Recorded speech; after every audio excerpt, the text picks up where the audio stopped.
Halo sahabat dokter Gigi Channel, sekarang kita akan mempelajari tentang anatomi gigi incisivus lateralis permanen maxillaris atau gigi incisivus kedua permanen rahang atas. Nah, ini adalah contoh gigi incisivus kedua permanen rahang atas, incisivus lateralis ya. Jadi dari aspek labialnya ini, corona incisivus lateralis itu berbentuk trapesium ya. Dan kalau dari mesial atau distal berbentuk seperti segitiga triangularis seperti ini.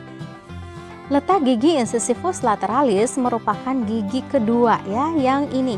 Gigi kedua dalam lengkung rahang bila dihitung dari garis median atau linea mediana. Jadi, garis median adalah garis yang membagi dua rahang menjadi dua sisi, kanan dan kiri. Nah, ini adalah gigi incisivus lateralis, rahang atas ya. Ini juga.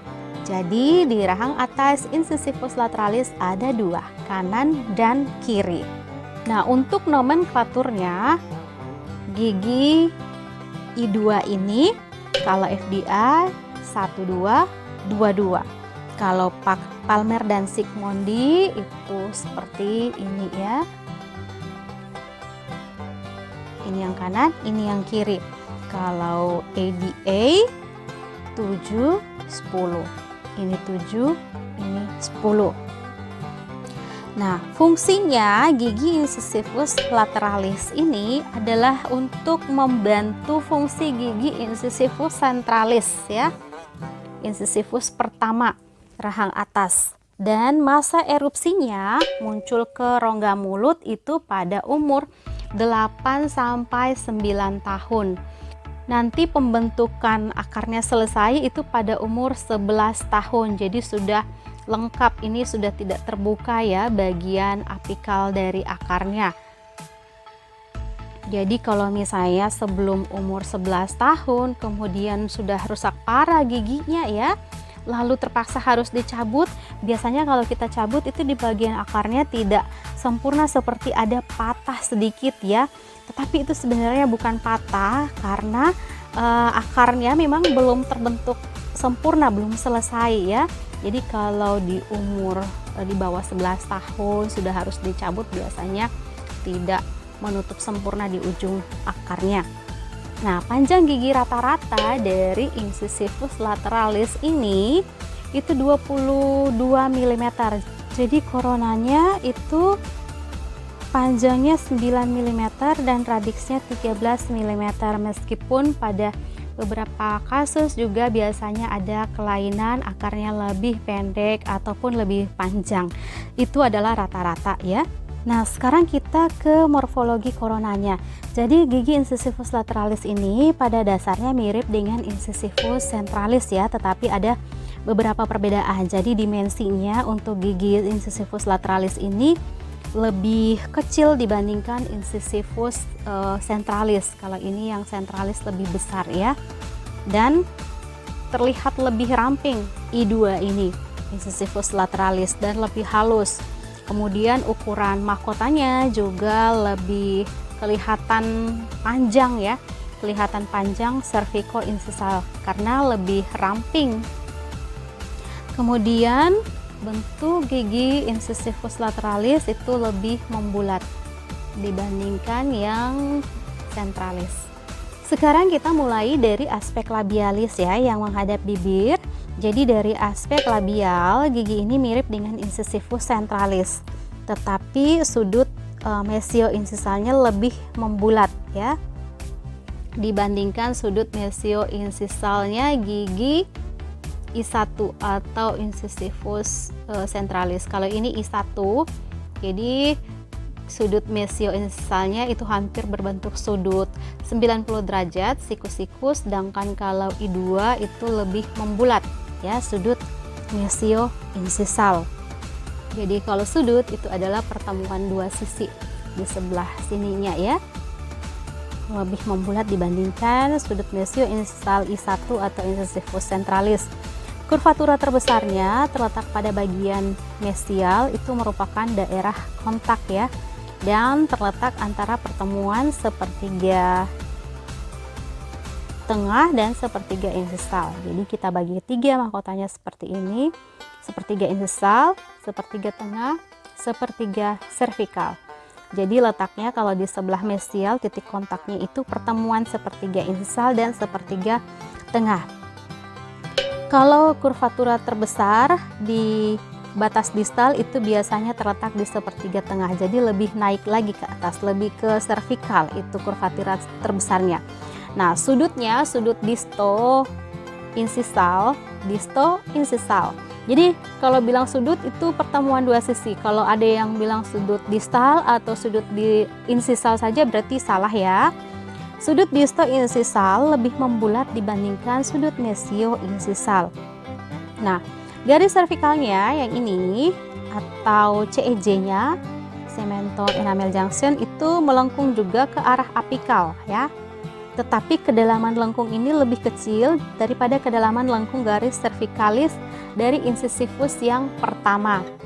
Lalu masih dari labialis, ini berbentuk cembung ke semua arah dan kurvatura terbesar pada permukaan labialis itu terletak pada sepertiga cervical di sini ya. Kalau kita bagi 3 kayak ini, sepertiga insisal, tengah, sepertiga cervical. Nah, baik penonjolan maupun garis sulcus pada permukaan labial keadaannya sama dengan incisivus pertama. Jadi kita hapus dulu, ini sudah tercoret-coret tangan saya dan juga giginya udah wae ya. Jadi di bagian labialnya itu ada sulcus mesio insisal dan sulcus disto insisal yang seolah-olah membagi 3 permukaan labialis ini.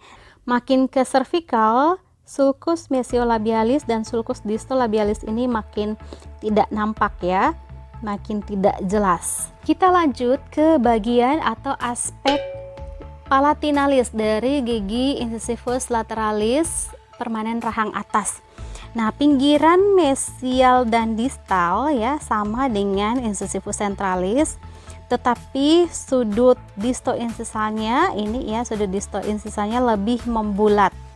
Kemudian di sini ada juga crista marginalis mesialis yang ini, lalu crista marginalis distalis di sini ya, ada kayak galengan di situ di pinggirnya. Ini lebih jelas. Kemudian ada singulum di bagian sini yang biasanya relatif lebih menonjol kalau dibandingkan dengan incisivus pertama, tetapi yang ini kurang menonjol. Dan selain itu ada fossa palatinalis di sini relatif lebih dalam ya. Kemudian di titik sini di pertemuannya ini biasanya ada lingual pit.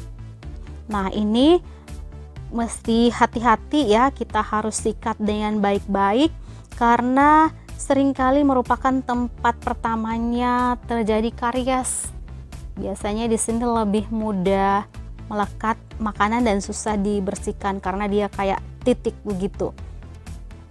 Lalu pada permukaan palatinalis juga kurvatura terbesarnya itu terletak pada daerah singulum di sini yang menempati daerah sepertiga cervical.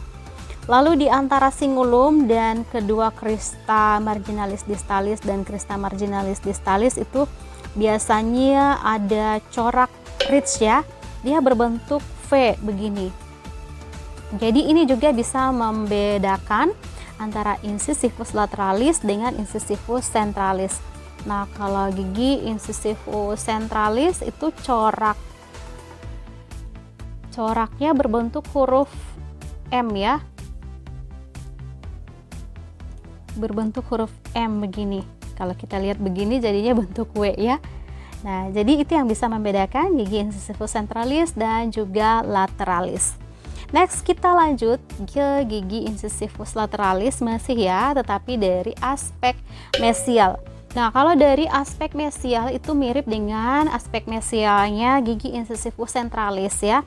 Tetapi incisivus kedua ini, incisivus lateralis itu lebih kecil ukurannya. Sama bentuknya triangularis atau segitiga dengan alasnya adalah bagian linea cervicalis dan puncaknya adalah bagian insisal.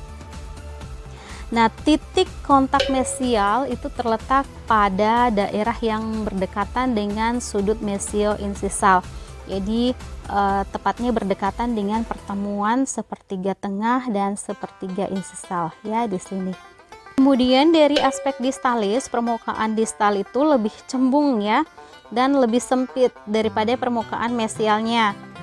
Lalu titik kontak, daerah kontak di bagian distal ini terletak lebih ke atas, lebih ke servikal, dia di daerah sepertiga tengah ya, sepertiga tengah sini. Nah, lengkungan garis servikal ini itu ke arah insisal pada permukaan distal, lebih dangkal ya kalau dibandingkan dengan lengkungan garis servikal pada permukaan mesial.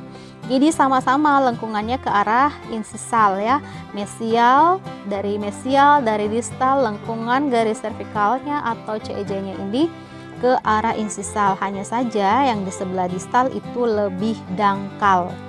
Berikutnya dari aspek insisal. Nah, kalau dari insisal, gigi ini mirip dengan insisifus pertama, jadi bentuknya seperti segitiga begini. Tetapi pinggiran insisalnya ini lebih cembung dan daerah singulumnya di sini lebih menonjol. Untuk morfologi radix atau akar, jadi akarnya itu akar tunggal, satu dimensi labiopalatinal. Jadi di sini labiopalatinal itu lebih besar daripada dimensi atau penampang akar mesiodistalnya. Selain itu, lebar mesiodistal penampang akarnya pada bagian labial itu lebih besar dibandingkan lebar mesiodistal pada bagian palatinalisnya. Dan apeks akar ujungnya itu lebih tajam dibanding apeks akar insisifus centralis.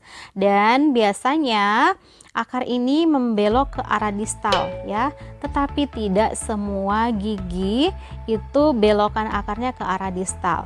Rata-rata ya, dan itu bisa juga menjadi salah satu tanda kalau itu adalah bagian distal dari gigi, tetapi tidak semua. Jadi kita tidak boleh menentukan sebelah mesial dan distal dari gigi itu hanya dari ujung akarnya membelok kemana. Kita juga harus gunakan morfologi gigi insisifus lateralis yang lain ya, jadi jangan berpatokan ke belokan akarnya kemana.